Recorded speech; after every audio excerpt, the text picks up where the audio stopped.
believe, the first one. I think that's why they're not taking the ban. I'm assuming that's where it falls in towards there.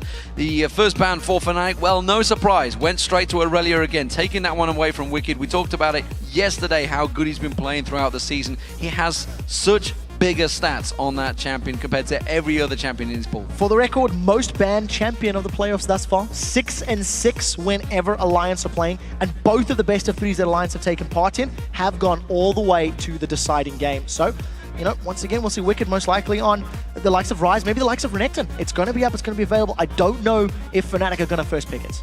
Ziggs was taken away from Froggen, caused too much terror for them in the last game. 9-1-4 he ended on, I believe, there. Soraka being banned out. They don't want to see Seroes terrorizing that top lane on it this time around. No, they're not. Now, the question is, do they ban a jungler? Kha'Zix is available. Both of the games in this series, Kha'Zix has been first picked, so it is an option. Evelynn also been banned out both times by Fnatic. Let's see if they use it this time around. Yes, they do. There we go. So, sticking to that ban against Shook. They don't want to have Shook on that. Shook himself has incredible win percentages on Evelynn as a champion. That's where their big 8-game win streak they had, actually I think it was 8-game win streak they had, was picked up mainly down to Shook. And let's not forget, Nif was on Thresh for a big period of that. Even more important than the winning streak, Shook has won 4 out of 5 games when playing Evelynn, and he's got a 5 KDA on that champion, which is great numbers. Knowing that Rise is banned out, I think Alliance are hoping to get their hands on Renekton. At the pro level play, there's a lot of talk how Rise is a counter to Renekton and really gets in his face. So by removing that, it's going to allow Alliance to grab that as a first pick if they want it. Well, Nidalee has been banned out every game so far. That loss of ban does mean it got through. Peke will be playing that one. Well, we'll see whether it is him. I'm expecting it to be. But Jax and Kha'Zix being locked in by Alliance. What are Fnatic going to do to counter this Jax? So this is a very interesting pickup because it's Alliance that have banned Jax in both of their previous games. I had actually been watching this under the impression that Wicked was either not comfortable or not wanting to play Jax in the top lane. So it's interesting to see him lock in, and that was a very quick lock-in as well. The counter to it, if they're going to put this Lulu top, I think is a pretty smart option. When he jumps in to leap strike you can glitter lance him, you can turn him into a munchkin with that whimsy, and you can get away cleanly. So there are tools in Lulu's kit to deal with the Jax. The real question is, who do they put as a late game champion? Do they want to run another Kayle mid to maybe try and control him in a super late game? Because the longer this game goes, the more likely Jax is to become unstoppable and be this just super immense side split pushing monster. Well, they're changing at the moment. They had Twitch highlighted for a long period of time, worked very well in the last game for Tamps, despite the fact he was a long way behind in farm, but he may be falling back to a ever-present champion in his pool, which is Caitlyn. It's a champion he played consistently when he was on the Lemon Dogs and has continued to do that on Alliance. It looks like it will get locked in. Once again for Nif, it's going to be Nami. Yeah, again, surprising. It's one of his lesser played champions.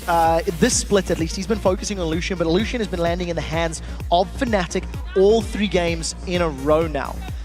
The one thing I do like is this is a lot of ranged, long-range spell poke. With Nami, with a bubble, as well as the Pult of a Peacemaker, you can defend under towers. There's also a lot of on-hit damage. If you combine the headshots of Caitlyn plus the Tidecaller's Blessing from Nami, you've got an on-hit slow that allows you to land multiple auto attacks. So Alliance, if they're in a 2v2, they're in a good position already. That's a strong lane.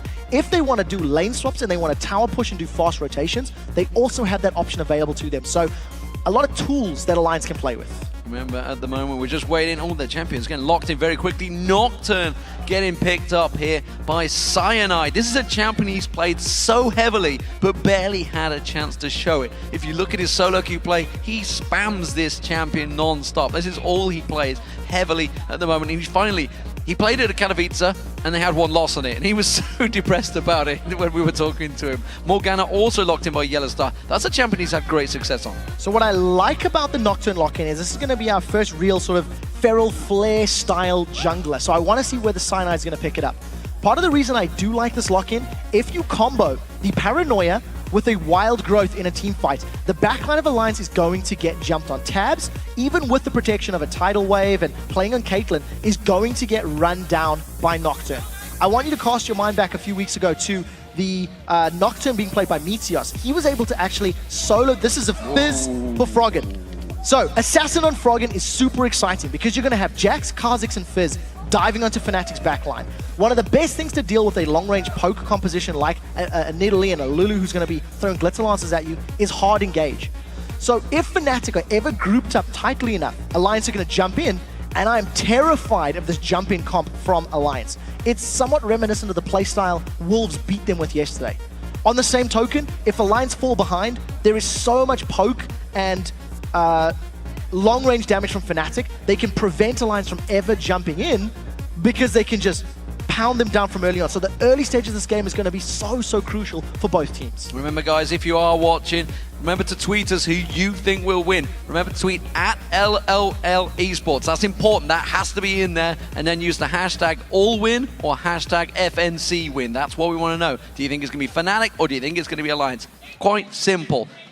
You've put your money in the bag, and what do you think? You know what? I think the momentum is with Alliance. I think Alliance have got a comp that if they engage correctly will shut down everything that Fnatic can do. But the risk is they cannot fall behind early. If Fnatic manage to pick up some early towers and rotate around and make Alliance begin defending, they are relying entirely on Caitlyn to defend a siege. There is no other safe wave clear really from the rest of the team. So when you're sitting on the back foot and you've got Dark Bindings and Nidalee Spears and Dusk Bringers and Glitzer Lancers, there is too much to dodge. You will get hit by something and you will give up another tower. So that is the key. The opening 7 to 12 minutes. If Alliance are not super far behind, I think they've got the comp that can win this. Well, here we go, ladies and gentlemen. We are getting into the game. It is game 3 of the semi-finals. Fnatic versus Alliance. All square, 1-1. Winner takes all. Moves in towards that championship match. Loser, well, they're in a third, fourth matchup that nobody wants to play in. It is Fnatic as the blue team and Alliance as the red team. And, well, Alliance has started off so well in the opening games. Can they do it again? Because if they fall behind this Pocom, it is danger times for Alliance. So game 1, Alliance were the ones that had some form of aggressive invade at level 1. It didn't give them anything because Fnatic stole buffs. Game 2, it was Fnatic that went for a delayed invade, and they were jumping into Alliance's face. So the votes are in, and you guys are a little bit unsure right now. You had a big vote for Fnatic, but it's only 57% of you thinking Fnatic can take this one. That's a bit of a difference to the 73% of you at the start. Yeah, the LoL Esports vote has been balanced out at this point in time. And again, if you just look at the way the series has gone, I think that is much more fair. We are in the deciding game, of course, so it is very smart. And I think Alliance will be quite happy to look for this lane swap. It does look like they want their AD carry in the top lane, and it does also look like they're going for a little bit of an invade. So they're replicating what Fnatic did in the previous game. Yeah, they are delaying on that blue invade. We'll see whether Fnatic do counter this one. They haven't got a ward in the river area, but it won't spot them if they sneak around there. And that is interesting stuff. Yellowstar is up here, though.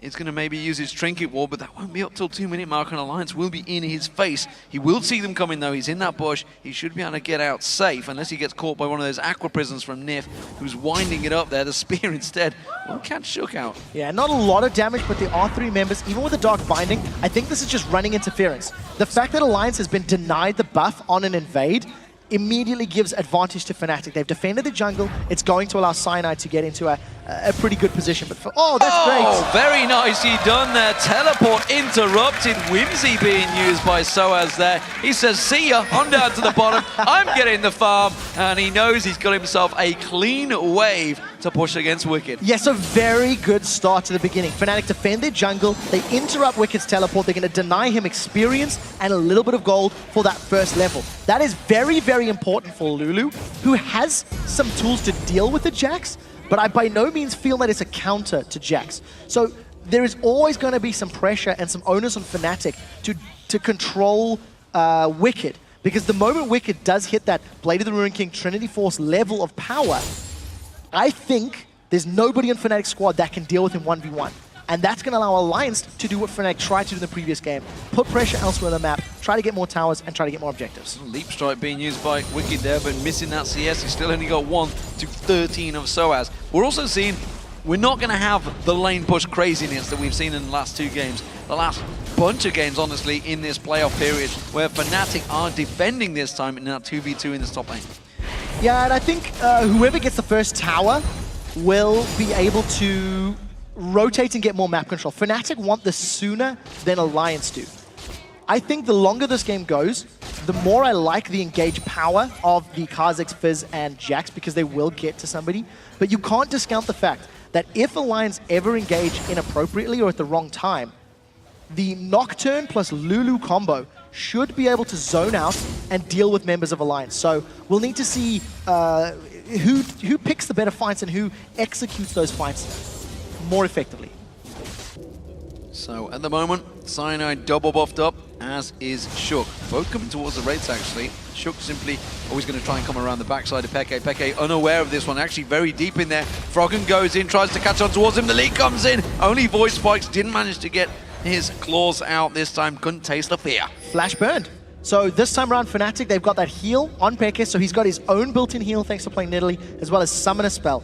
Double exhausts from Reckless and Yellow Star, and I'm just looking down the rest of the list. There's actually an Ignite on the side of Froggen. So only Ignite that we've got in the game right now. A lot of exhausts on the side of Fnatic. We've seen how effective those exhausts are against Assassins in the previous game. I keep talking about late game because I feel like both of these teams are going to go late. Froggen is just looking for some poke, but until he can 100-0 Peke, Peke's just going to heal himself back up, so it's a bit of a half-hearted attempt. It burns his mana down and it keeps on towards him. There's the Ignite being used this time around. Look at that. Froggen, Cyanide, forced to come in and counter him. And Peke, he's got next to no mana now. He's going to try and desperately get some of this farm. Yeah, Peke, no flash. He does still have Summoner Heal available, and he hasn't backed yet. So well played by Froggen. Dealt more damage than even I was anticipating. And Peke just under a little bit of trouble. He can't run the risk of getting 100-0. The moment Fizz is able to do that, he's going to be able to just side push and go to the side lanes and really put a lot of pressure elsewhere on the map. And, you know, Froggen picking up that Crystalline Flash played it exactly how you should against Nidalee. We've seen it a couple of times where players don't bring that Crystalline Flash against Nidalee. Just going to get poke, especially as a melee champion. Wicked taking some big damage from Seroes there. And he's caught up very well, though, when you consider the advantage that Seroes had in this lane. Yeah, so about a minute of uncontested farming, maybe a little less than that, but also the fact that he's a melee champion against ranged. Wicked's doing fairly well at CSing under the tower. He's got vision of the Tribush, so even if Cyanide wanted to come in, he would have had some time to think about it. You never really want to tower dive a Jax unless you can instantly blow him up. Because of the Counter-Strike blocking auto attacks and the fact that it will stun you when you're in range, it just makes it so risky to execute that play. I think it was a smart call for Cyanide to back away. Was spotted out early. Shook was heading down there again, looking to maybe try and pounce onto Peke in that mid lane. He's already forced him to burn that flash. Chum the Waters is available. Not hit level 6 yet. So he's going to get Chum the Waters, catch on towards him. Froggen goes in. Shook pounces in there. The tower damage is on Shook, but it's easy blood for Shook there, taking him down. No problem about that. Very well executed by both Froggen and Shook. They landed everything that they needed to. The moment Froggen hit level 6, he instantly took advantage of it. What's even more impressive is that Shook had roamed around the moment that it happened. That gank had been set up a little bit beforehand. Froggen or Shook would have communicated, talking about the levels, talking about Chum the Waters being available, and they synced that up exquisitely. It appears to have been going on so long, I'm starting to miss words out here in my pronunciation. Tab's caught out with a very good Dark Binding there. Reckless doesn't manage to try and counter on it. We'll keep that farm going, and this top lane pairing is staying very even. Bottom lane pairing, well, Wicked is backing away. He's going to have to buy here. He's managed to push a wave up, but Seroes is going to keep that advantage in this top lane. He's going to be around about 20 CS ahead of Wicked by the time he's done here. And he's freezing the lane.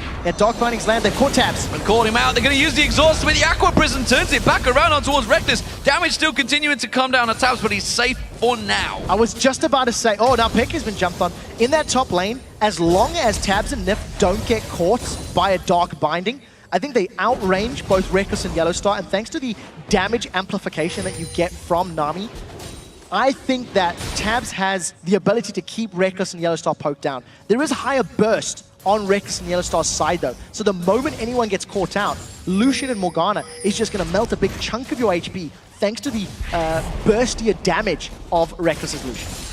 So at the moment, It's Fnatic that are pushing this top wave in. Mid lane, advantage, Frogger. No doubt about that one. Bot lane, well, top lane pairing, whatever you'd like to call them, the two soloers, is very much in favor of Seroes up against Wicked. He's almost 30 CS advantage ahead of him now. Wicked has yet to go back and pick up his main item. He's just hanging on in there right now, having to use that counter-strike, and there's still some serious damage coming out from Seroes. Every single time we see this lane, you'll see that Seroes is using his full complement of abilities to keep Jax shut down. Because of everything in Lulu's kit, it's a counter to some degree against what Jax wants to be doing. So Seroes has done a great job at not only denying Wicked farm, he's also got this tower incredibly low. So Wicked stuck around for the experience, is even being denied recalling right now. The problem for me though, is I don't know if it's enough. I don't know if they've shut Wicked down enough to really delay the threat that Jax is eventually going to become. Yellow Star coming around. Shook was the danger in the mid lane. Peke aware of his situation there. With this blue buff, he's going to be a much safer farming. He's already got the chalice on him as well, so that mana is not such a problem now. He can keep himself topped off with that heal, but you can see he's having to take the wraiths away from Cyanide, who himself is like, no, I'm building my Feral Flare, get off the big one. Yeah, I want to touch on that. 9 minutes in, he's got his Wriggles Lantern. He's already built up 15 stacks towards that Feral Flare. It does count from the moment you pick up that Hunter's Machete. So Cyanide's on pretty good track. I think the shortest amount of time I've seen for Feral Flare is around 12 minutes, 12 to 14 minutes in that bracket. So for the time being, we do see Cyanide in a pretty good position. I want to know how he itemizes and how he builds. When Meteos gets ahead on Nocturne, he builds full damage. He goes Ghostblade, he goes quite aggressive. And we'll see if it works out. Shook trying to move in lane now to jump on Seroes, but Whimsy's just too powerful and Seroes is a mile and a half away. He may have to be careful here. If he goes aggressive once again, Wicked will have that leap strike back off cooldown in his second, and Seroes is playing this one very cautiously, realizing that Wicked, he's being aggressive, so he knows, yep, ward goes down, Shook gets spotted. Yeah, not going to work out. A little too hesitant, but I think Seroes was playing that quite safe. You never really felt like he was about to get jumped on. Was sat deep enough down the lane. With Cyanide sitting out of vision range, the strength of Paranoia will give them some chance to jump in, but I don't know if it's enough damage. I don't know if it's enough. They caught Tabs again. Dark Binding once again with the exhaust. Nif tries to counter this one. He's going to get caught out, stunned up here. Tabs in all sorts of trouble. Reckless goes on towards him. Tabs will go down. Now can they get on towards Nif? Dark Binding back up off cooldown. Brilliantly done. The Colin just wrecking from Reckless. A double kill from Reckless and Yellow Star, both times secured thanks to a Dark Binding from Yellow Star, even though Nif landed the Aqua Prison on Reckless at the very first binding. It was not enough time. Reckless flashes in, bursts down Tabs, and just very, very good play. Fnatic now on the invade. We talked about how diving a Jax is risky, but when you've got 3 members and a heal, the risk becomes a lot simpler, and the spear's landed. When the spear lands, the fear is going to get caught out. Luckily, the minion wave was there for Wicked to leap strike too, though, so gets out free. It's 2-1 currently for Fnatic, but that's the first tower going down, and it's Fnatic to take it. Now, this is what Fnatic wanted to have in their situation. They've already got some kills in the name. They've generated a 2,000 gold lead, thanks to a great CS advantage for Seroes, and because they've kept Wicked down. Even more importantly, the 2 kills that the team has secured is sitting on their AD carry Reckless. So we've seen how effective he was at kiting and putting the damage out in both of the games this series.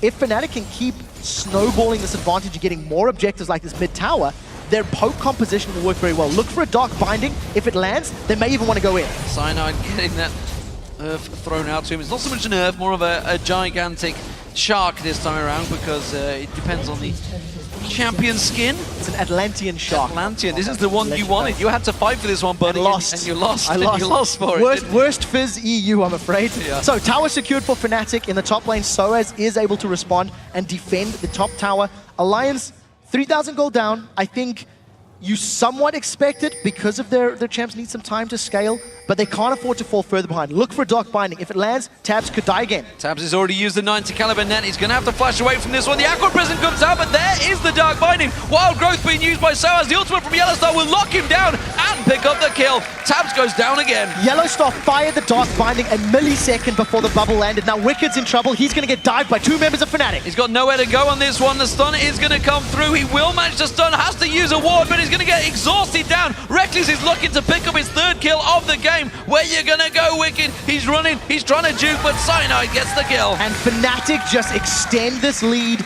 further and further. Wicked was trying to get damage on the tower, and because he was overextended, gets run down. Paranoia wasn't even needed in that situation. Nif not landing a bubble this time around, but again, I just want to go back to that initial Dark Binding. Just worked so incredibly well for Yellowstar. Well, we were unsure how it would work out for Wicked on this Jax. Jax is a very strong champion, and if the game goes longer, then it will become a problem. But from the word go, Seroes has really put the pressure on towards him and kept him guessing, kept him out of the lane phase, and kept him well away from farm. You can see it's a 40 CS difference between Seroes and Wicked right now. And well, we talked about it with this Nidalee. If you start getting the advantage, you can start putting the pressure on the towers. It is a huge, huge difference for Fnatic, and with a, 4,000 gold lead 14 minutes into this game, it is playing very much into their hands. Yeah, and this is what Fnatic wanted and what they needed, to be frank. Because they can't run the risk of being assassinated, we'll see if Froggen can jump on Reckless. They're going to dive him. They're going to dive in. The counter-strike comes in. They catch on towards him. So Froggen pounces in there. Wild Growth comes out. Reckless is in trouble. He's going to get dropped down, or is he? He tries to get away from it. He's just going to kite them round. But now Seroes, he can clean up. Wicked taken to nothing. They both pounce towards him. Seroes gets one, gets another. Ooh. Oh, Playful Trickster away from the shield. But the spear comes through. Wild Growth comes in. There's the spear from Peke. And it's a 2-for-1 to Fnatic. 2 for 1. And Froggen fired that Chum the Waters a little bit prematurely. There's a Paranoia available from Cyanide, so if he wants to go, he's jumped on Nif. He's diving on towards that support. He's also into trouble and quickly uses that shield to block away. Aqua Prison comes Javelin. down. Nif is going to try and get away. The Javelin comes in once again, and Peke gets himself another. Now, if Fnatic can keep the pressure on, use the gold and the item advantage that they have accrued for themselves to siege under the towers, Alliance will be forced to engage over and over. Because Alliance do not necessarily have the damage to win an extended teamfight with multiple members. The Wild Growth from Lulu and the Black Shield from Yellowstar are going to be so important at saving a team member and buying them the time they need to kill members of Alliance. So Alliance are looking for engages right now. They're looking for moments to claw back this gold. And if they perform like they did against the Wolves, they overcommitted when they were behind. They picked slightly inferior times to engage, and they can't run that risk now because they're already 6k gold down. The blue buff was also stolen away by Cyanide there. Froggen not going to be getting that one again. They're starving him of that buff all throughout this series, and so far it has been working wonders for Fnatic. It's now a 5,000 gold advantage with them 5 kills up, 3-0 in turrets. Alliance so far yet to get even close to one of these turrets. Yeah, haven't touched them at all. There's one buff away from Cyanide completing his Feral Flare. It's not going to be on the blue buff. The next kill, assist, or large camp. Maybe if he goes for the white. Besides, he doesn't want to start stacking yet. He just realized it. Now, when the Feral Flare is upgraded, it will be dealing an additional 100 damage on each auto attack to minions and monsters, and will be healing for 10. And for every large monster you kill or kill or assist you pick up, that will increase. It does deal a third of that damage to champions. The reason I talk about that, if Cyanide continues to stack this up and builds up a whole bunch of additional damage, him and Reckless could put themselves in a situation where they can secure Baron as a 2-man, and the rest of Fnatic with Lulu and Nidalee can be running interference and holding Alliance back thanks to their great long-range poke. The damage from these spears, not the greatest right now, but there's no death gap completed, there's nothing outside of the needlessly large rod, so Peke is still building himself up. Wicked unable to counter everything Seroes is doing to him right now, and he's on his turret, but Seroes has got the range advantage, just continues to poke on towards him. And you talked about this in Champ Select. Tabs is really the only thing able to try and keep this wave clear away. They have nothing but melee champions, and Fnatic are taking full advantage of this one. They're keeping those spears continuing to flow. Seroes continuing to keep pressure on the turret. They can't do anything about it. So there is a risk, if Fnatic continue that siege and stay grouped up, that Alliance can jump in on them with the Jax, the Kha'Zix, and the Fizz. One of the added bonuses to having Cyanide playing Nocturne on your team is the moment Alliance do jump in, you throw down Paranoia, you deny their vision. Even if you only reduce a portion of that vision, it gives Fnatic the chance to deal with that all-in, jump at you comp.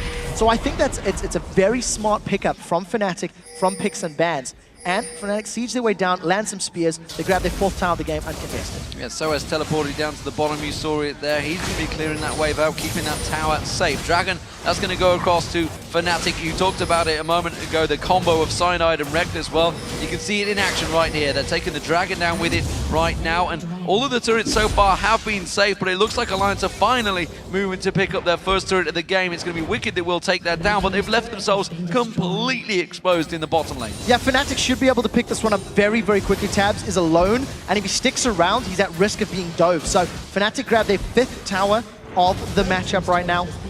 Just continuing to expand their lead. They've got monumental vision from the top half of the map to the bottom. It's just littered with Fnatic wards. And Fnatic are playing this roam, rotate, siege comp well. Somebody's going to die. Nif or Tabs, both exposed. Dark Binding will be the thing that starts it off here. In fact, no, it could be the Glitter Lance from Seroes. Either way, 4 members of them. They're not sure. They're not sure which way to go. It's going to be a flash. They're going to dive on towards Nif. He goes down. He gets caught down. The Dark Binding was not used. They're going to try and counter this one. Wicked jumps in, pounces on towards Reckless, but they just simply don't have the damage anymore. Froggen is going to look to assassinate somebody. He's coming in from the side. This is going to be 4 and 4 as Peke is not there. Shook pounces in, avoids that Dark Binding and gets caught with the Glitter Lance, and Froggen counters this one. Peke giving the call, back away from it. Dodges out of it though, the spear does not land. Froggen yet to throw the ultimate out because the rest of Fnatic are closing the gap. Yeah, so Froggen doesn't feel that he can instantly blow Peke out. They tried to make something happen. That was actually a super aggressive play from Fnatic. The flash Soul Shackles from Yellowstar Morgana was the safest of engages because it's guaranteed to land. He put himself in range, he chased down, he was able to put the Black Shield on himself, which meant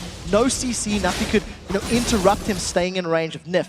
They get the kill, but I think luckily for Alliance, maybe intelligently, they had repositioned quickly enough to defend the inhibitor turret from being sieged. So at the end of the day, giving up only 1 kill but holding on to their towers, crucially important for Alliance right now. It is a big advantage for Fnatic though. There are 7,000 gold in the lead. Seroes in this top lane has been wrecking Wicked, but now he has to be a little bit more careful. Shook is just off at the side. Reckless is going to face check straight in towards there, uses the ping ward wisely to make sure Shook is away, and Shook does not fancy that. This combo is deadly. There's a lot of damage from Fnatic, and with this big advantage in gold, it gives them a big item advantage as well. You can see Reckless at the moment, a clear Phantom Dancer ahead of Tabs. Yeah, that is really, really big lead. And when you see the rest of Fnatic grouping up in this inner turret, they are just going to keep playing the siege game. Shook cannot afford eating those javelins. He's poked down and poked down. Fnatic, they secure another tower.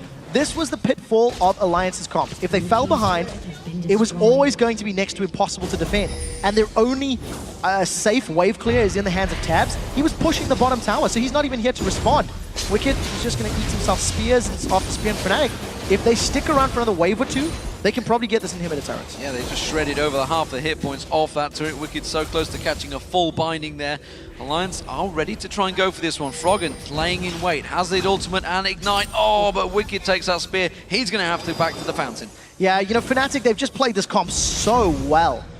From the moment they grabbed the first couple of kills, they've focused the towers, they've not waited. That's the most important thing. This is what Wolves didn't do yesterday. Alliance have started a fight. They're going for it. Cyanide's going to be the focus target, but that Dark Shield comes straight out. They're going to be Wicked jumps in, counter-strikes all 4 members, but he is just left alone. And Fnatic turn straight on him. Froggen has to get out of there. His Tabs gets catches a spear. That's going to be an inhibitor going down inside 22 minutes. There is not enough damage on multiple members of Alliance to deal with super minions this early in the game. It's going to take such a long investment of time that Fnatic are going to be able to siege up the rest of the map, get more objectives like dragons, reds, blues.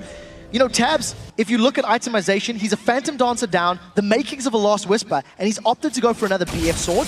And I think it's because of wave clear. I think he's gone for the BF Sword because he needs to melt these minions as quickly as he can because he is the anti-siege champion. And the moment he takes any poke at all from Fnatic, that's it. The defense is off and Alliance either need to all in or back away. They're trying to delay it as long as they can. Tabs desperately pushing out that entire mid wave. He knows he's safe for now. Alliance moving around. Is this going to be a Desperation Baron? It is a Desperation Baron if they're going to stop. The reason it's so risky is Peke can solo defend this. If he lands 2 spears on a champion, they're going to die. They've tried to set up a cheeky comp in the back there. Oh, but they're all getting caught out here. They're going to try and turn. They're going to rush on towards Peke. They jump in there. Wicked does manage to land the stun. Yellowstar gets dropped straight away. Peke's going to be the next focus target. He's going to ace in the hole. It's going to land on him. And now they're in a 4v5 situation, but Fnatic, they're turning and running to the base. Yeah, there are super minions pushing towards that top lane, so Fnatic can keep Alliance in place long enough. They can let the super minions do the rest of the damage. What I liked about Alliance is they were playing the bait game. They actually never intended to go for Baron. They just wanted to jump on whoever came to defend. Ooh, so close. But Froggen and Nif will back away, and I think now Tabs is in trouble. Tabs is dead. I don't think he's going to get out of this one. Wims is available. The speed already been used. Wild Growth does not land. The rest of the team try and counter in towards it. Tabs just about surviving by the support of the rest of his team. But it is going to be the middle inhibitor turret going down. Spears continuing to fly. Froggen having to play for Trickster away. And it's another inhib down for Fnatic. Incredible play from Fnatic. They deal with the Baron bait. Even though they lose Yellowstar in the engage, they're able to rotate to the mid lane, grab themselves another inhibitor, and now thanks to super minions in the top and the middle lane, they now have free reign on this Baron. And if Alliance wants to get anywhere near it, they have to get through that onslaught of long-range skill shots. They're not even going to be here quickly enough, I don't think. Maybe Shook just as it's going down, but if he eats a spear or a binding, that's it, he's finished. Yellowstar ready and waiting to fire the binding, and he lands with the spear and the culling. Shook in trouble. The heal from Nif just enough. He's going to try and pounce in, but he gets caught by the spear, and now the paranoia comes out. Wicked going to get jumped on the fear. Will send him away from the Fnatic team. Aqua Prison just enough to keep him at bay. Wicked going to get caught out with a slow. Fnatic closing him down. Leap strikes to Froggen. He's trying to run away from this one. There's the ultimate coming out from Froggen. Wicked goes down. Fnatic are just rushing through in the Alliance base. That was such smart play. The shield landing onto Cyanide allowed the Glitterlance to slow Wicked down, and thanks to the extended chase, Fnatic are on the Nexus toast. They've caught Tabs. This is them going to the finals. Tabs dropped down. Fnatic looking strong in game 3, and honestly did not look like they were ever going to lose this game. The moment Alliance fell behind at the start, Fnatic have looked incredible. And they really know how to take advantage of a situation like that. Fnatic are in the final. Who will they face? That's the question. SK Gaming or Rocket, they will be playing next. Such a difficult position for Alliance. They lost a ban. If you look at the series, Nidalee was a red side ban. Game 1 was a red side ban game 2. Nidalee was not banned in game 3. First picked by Peke, and he landed all of those spears perfectly. I think that was very, very good play from the side of Fnatic. They used their siege comp well, and they never gave Alliance a chance to engage them. Well, I have to say, so far, every higher seed has won their match. Gambit, they went down to Rocket, who were placed 4th. Fnatic have just beaten Alliance, who were placed 3rd, who themselves beat 6th place. Is that an omen? Will it be SK in the final against Fnatic? It's going to be a big match regardless, but Fnatic have